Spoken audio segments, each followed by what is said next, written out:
person we have who is in our bloodline is this person. And we're gonna do it only because she's in our bloodline, and we could actually get her successor, who is this guy, who's a lot better.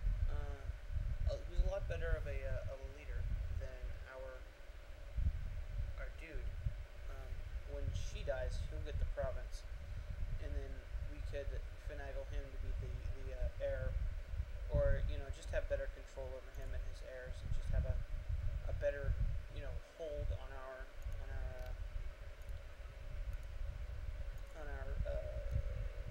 provinces. Oops. So yeah.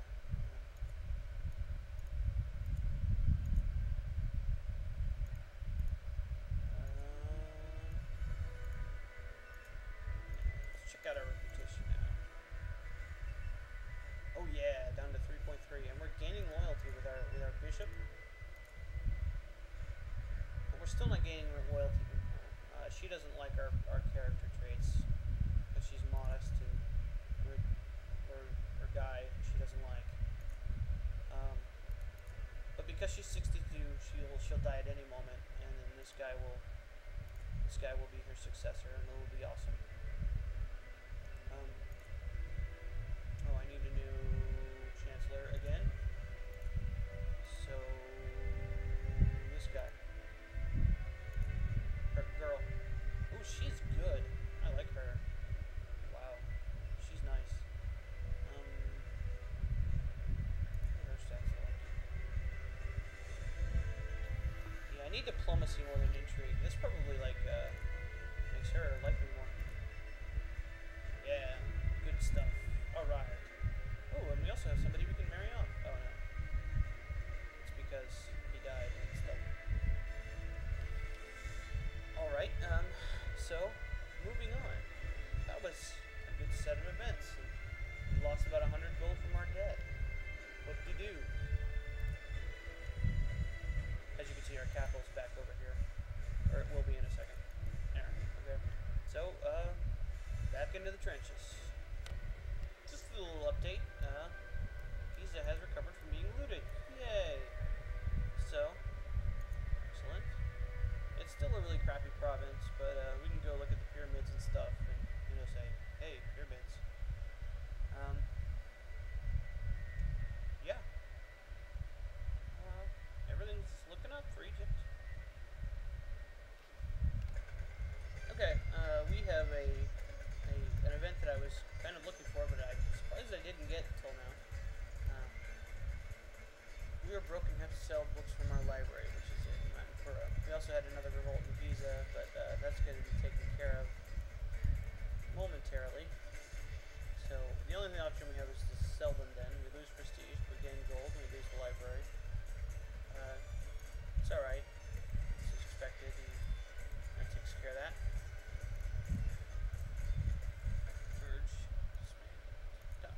That saves us a few months of recovery time, so that's fine with me. All right, we get the choice of raising our heir. Not bad for age 3. It could be better. Could definitely be worse though. This is pretty average for the beginning of the game. Stats tend to rise towards the end because of the tendencies of the game, but he may end up better than his father. I think I've pretty much went over all these choices before, except for raise child yourself. It gives him a trait parental upbringing. This option costs money, so I'm not going to do it right now, because I'd want to kind of explain what's going on when I do it. We're going to pick the nannies. Normally I wouldn't do that, because selfish is a bad trait. People don't like it, but it's the only one that gives us a bonus to stat without taking away another stat. We want all of his stats as high as we possibly can get it without, cheating. So that's what we're going to do. We've got a diplomatic offer from the Princess of Armenia Minor, who is over here. She doesn't have any vassals, since she's only got one province. She doesn't have any heirs, so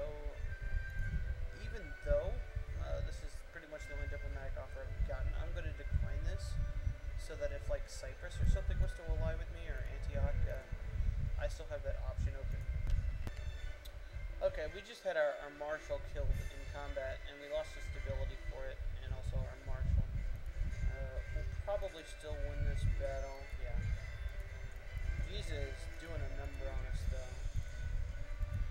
I don't even know why it had the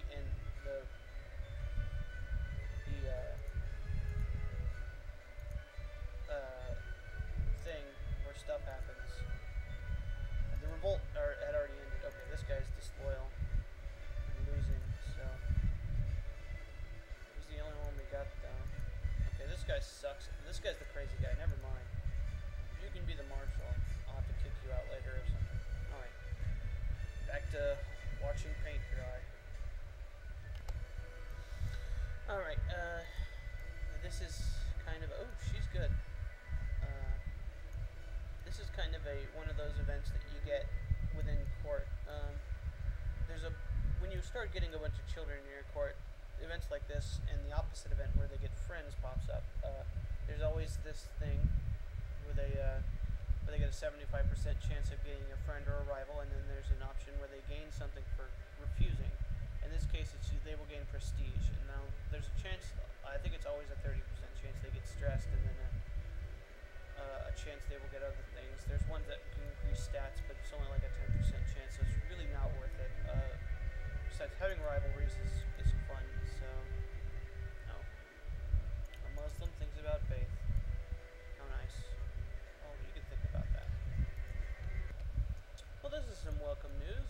Our illustrious leader is expecting another child. Hopefully it's a boy. This is excellent luck for our problems we've been having. Hopefully it's a boy, and hopefully he gets really good stats, and everything will be great. If he does end up getting better stats, and because this guy's kind of a conniving dude,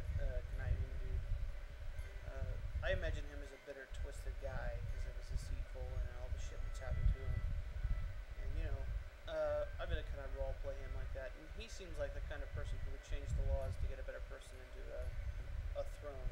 So, although he might have sympathy on people who are having problems, I'll kind of think about that when the time comes. I'll kind of think of what the character would do in that case, just because it's more fun that way.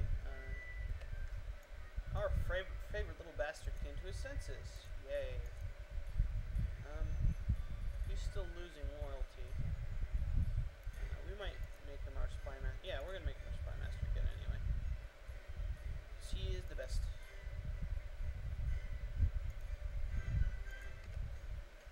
Well, our marshal up and left. There's nothing we can do about it. We don't have anybody else who's any good at being a marshal. We can appoint him. Maybe we'll get one in an Inquisition event or something. I'll gain some piety for murdering him or something. So that'll be great. Okay, excellent news on the eve of the new decade. We've got another son. So we have two male heirs. We'll just kind of check on their development as we go. We'll just kind of take stock of where we are in the game. I'm about 500 gold off of my debt. I've lost a lot of prestige, but I don't really care about that all that much. I gained piety. I have 3 vassals now. Somebody gave away one of their provinces, which was here to her. I'm eventually going to have to take that from her because she's not in my bloodline, and that would be bad. I am at 2.9 reputation, so that's good. Gaining loyalty with all my vassals, as far as I know. Yep. Let's see. Only a tarnished reputation now, getting 11 gold per month. Giza is pretty much out of, having bad stuff happen to them. I wish it was another province who was out of the, struggling kind of thing, because this is the worst province we own. But I'm not going to be picky. We have one Catholic province, and the rest of them are Muslim. And the crusade for Jerusalem is still going on, but it looks like Jerusalem's been taken by Vastman land. That's part of Sweden, I believe. Yeah.